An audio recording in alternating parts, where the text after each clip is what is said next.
Good morning students.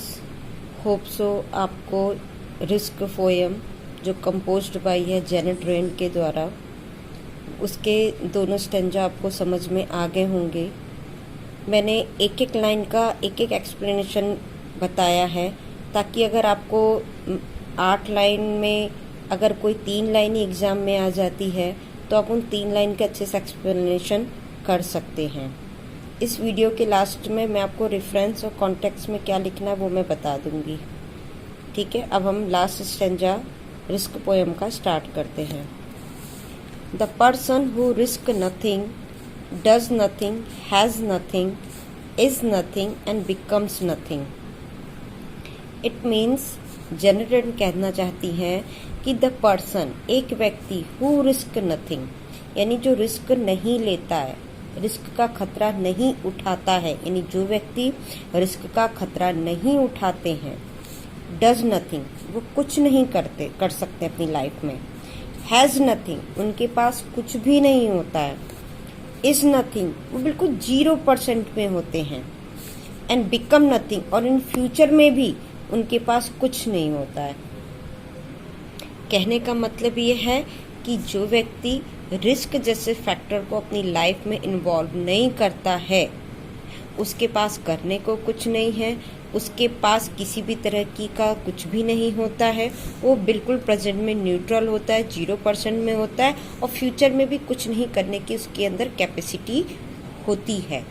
तो Janet rain इस line के थ्रू बताना चाहती है, इन इंग्लिश में मैं एक्सप्लेन करूंगी, कि the poet says that the man who takes no risk in his life is an inactive and dull man। यानी जो व्यक्ति अपनी लाइफ में रिस्क नहीं लेता है, इनएक्टिव मतलब अक्रियाशील व्यक्ति है ना, और डल मैन मतलब नीरस, उसकी लाइफ में कुछ भी नहीं होता है करने के लिए, बिल्कुल बोरिंग पर्सन होता है। He gets nothing in his life, उसको अपनी लाइफ में कुछ भी नहीं मिलता है, कुछ भी नहीं मिलता मतलब कुछ भी प्राप्त नहीं होता है, क्योंकि वो जोखिम उठाने का खतरा ही नहीं मोल लेता है। अगर वो कुछ जोखिम उठाए तब तो उसको पता चले कि कोई भी काम करने में मुझे प्रॉफिट हो रहा है कि लॉस हो रहा है, तो वो कुछ भी करने के लगा रिस्क फैक्टर उठाता ही नहीं है।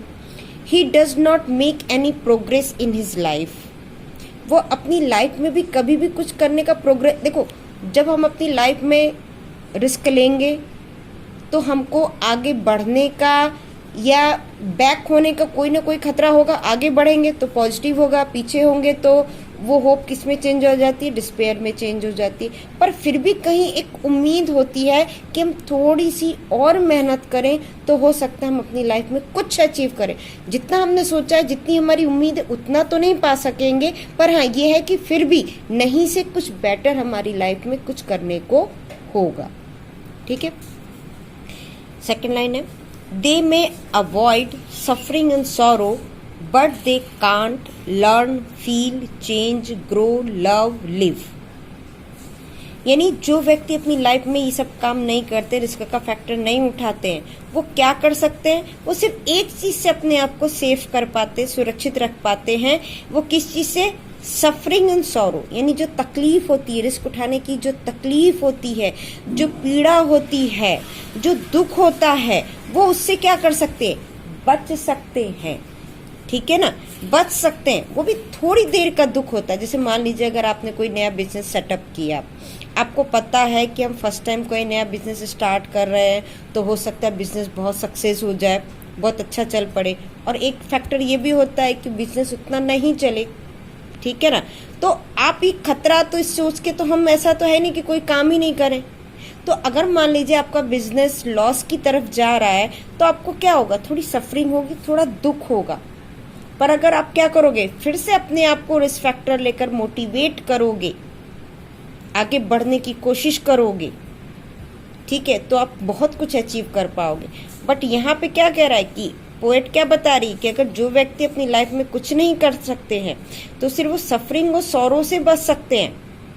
ठीक है, but they can not learn, वो सीख नहीं सकते हैं कि अच्छा हमसे यहाँ इस बिजनेस को सेटअप करने में यहाँ मिस्टेक हो गई, तो चलो अब नेक्स्ट टाइम हम इस चीज़ को नहीं करेंगे। तो ये सीखा नहीं, वो फील नहीं किया। जब हम एक ऐसा व्यक्ति होता है जिसने कभी भी अपनी लाइफ में अनसक्सेस नहीं देखी, असफलता नहीं देखी, तो वो असफलता की मीनिंग को क्या समझेगा। पर अगर वही व्यक्ति जो असफल होता है तो उसको थोड़ा सा भी पता है कि अच्छा मैंने अगर ये काम किया तो इससे मैं असफल हो सकता हूँ, तो उस डर के मारे वो और ज़्यादा क्या होगा, केयर होगा कोई भी काम को करने के लिए। वो अपनी लाइफ में कुछ भी चेंज नहीं फील करेगा। ठीक है, यानी अनसक्सेसनेस होने पे जो फीलिंग होती है, उसमें क्या फीलिंग होती है, क्या बदलाव होते हैं, वो चीज़ को महसूस नहीं कर पाएगा। ग्रो क्या होगा, ग्रो क्या कि लाइफ में कैसे बढ़ेगा। जब वो रिस्क ही नहीं लेगा तो बढ़ने का फैक्टर ही खत्म हो गया।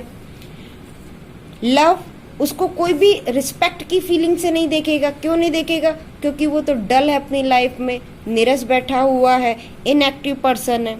और लिव यानी वो किस तरीके से रह रहा है, एक बोरिंग पर्सन की तरह रह रहा है। उसकी लाइफ में कोई होप नहीं है, कोई एक्साइटमेंट नहीं है, वो मतलब कुछ भी लाइफ से उसको किसी भी तरह की उम्मीद नहीं, एक डिसअपॉइंटेड पर्सन की तरह वो अपनी जिंदगी को जीता है।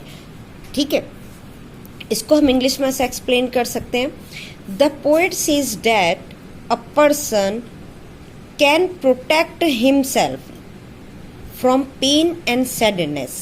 यानी एक व्यक्ति अपने आप को प्रोटेक्ट कर सकता है, अपने आप को किससे, पेन और सैडनेस से प्रोटेक्ट कर सकता है, बट कांट लर्न एनीथिंग, वो कुछ भी नहीं सीख सकता अपने जीवन के अप एंड डाउन से।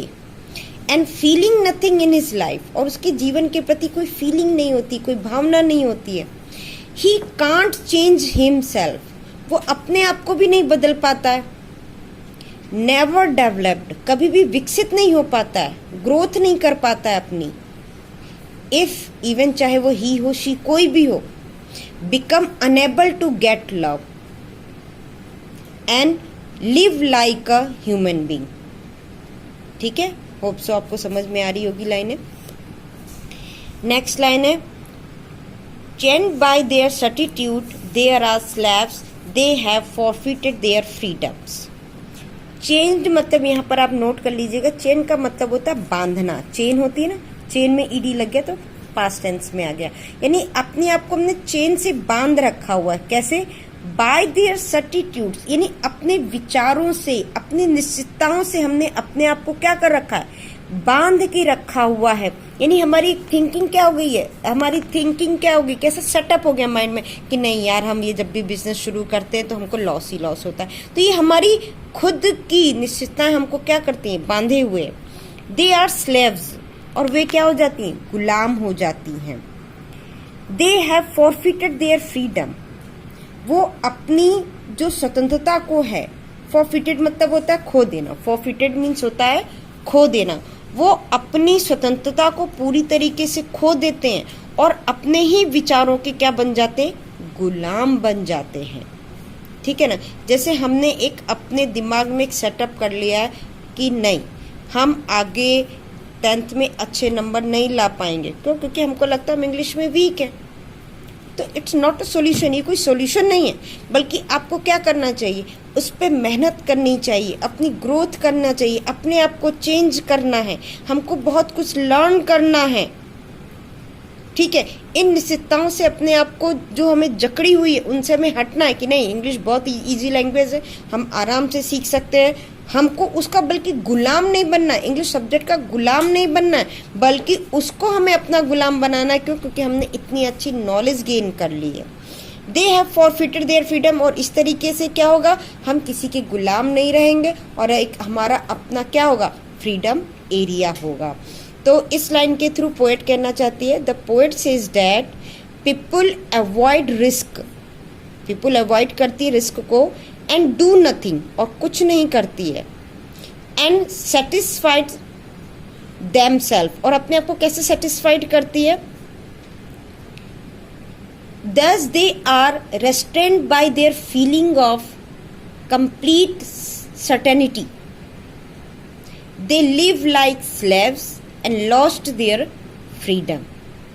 मतलब वो अपनी आज़ादी को खो देते हैं, वो कैसे रहते हैं, गुलामों की तरह रहते हैं, उनकी जो कंप्लीट सर्टेनिटी होती, निश्चितता होती है, उससे अपने आप को रेस्ट्रेन करे मानते हैं, अपने आप को बंधा हुआ फील करते हैं। और जब हम कोई भी काम में बंधे हुए फील होते हैं तो हम फ्री होकर हम कोई भी काम नहीं कर पाते हैं। ठीक है, लास्ट लाइन है, only a person who risk is truly free. यानी एक वही पर्सन ट्रूली फ्री होगा। ये क्वेश्चन में पूछता है कि who is the person, exam में अक्सर पूछते हैं हु इज ट्रूली फ्री, वास्तविक रूप से कौन स्वतंत्र है।